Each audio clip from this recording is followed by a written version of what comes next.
When I was growing up, ethnicity was kind of static. And I didn't really come to understand what ethnicity meant until I went to college, till I came down here in Indianapolis.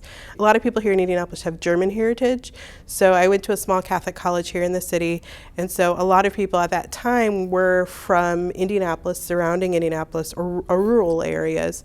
And so the roll call, when they would send their names, going to high school and hearing the roll call, you have Shahaki, Shapansky, Ramirez, Gonzalez, Hernandez. I mean, just like a mix of Eastern European and Latino last names. And so I just kind of realized, like, I am Toto, we're not in Kansas anymore. So, and then also it didn't really help that the summer before my twin sister and I started college, the Latin explosion happened.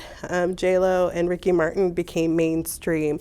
A lot of those folks that I went to school with, their entry point in understanding Latino culture. So everybody would say, "Oh, you look like J-Lo." No, I don't. And at the time, my natural hair is very curly. And so I'm like, 1, I have curly hair. 2, I look nothing like her. 3, I'm Mexican, I'm not Puerto Rican.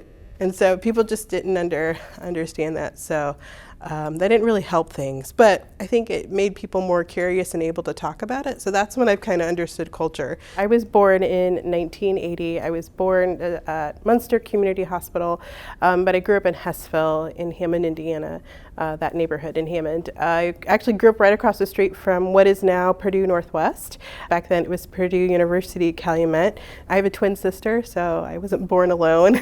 So I always had a playmate. So I just remember running up and down the block, and then actually like riding my bike through Purdue's campus before they closed in the streets on, I think, Wicker, and I can't remember what the other side street was. So terrorizing the students there in the late 80s, as well as there's a street called Knickerbocker, and it's just like this one continuous loop.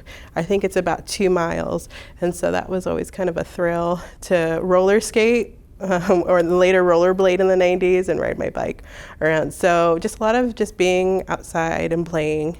And then there was a deli a couple blocks down. I remember going there and buying candy, getting in trouble. I stole my mother's checkbook once and wrote like 000.1 and tried to buy some candy, and it had my mother's telephone number on it, and they called her.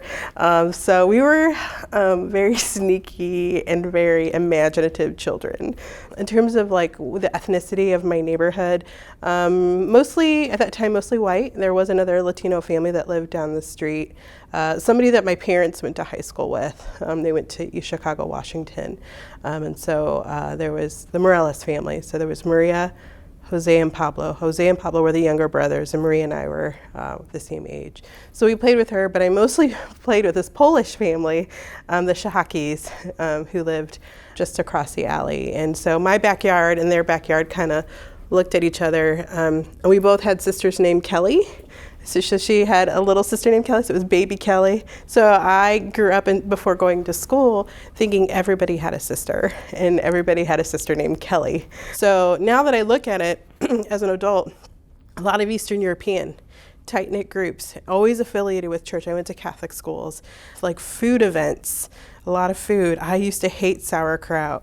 I love sauerkraut now. And I used to always think sauerkraut was a Polish dish, but it's all Eastern European. It's, German.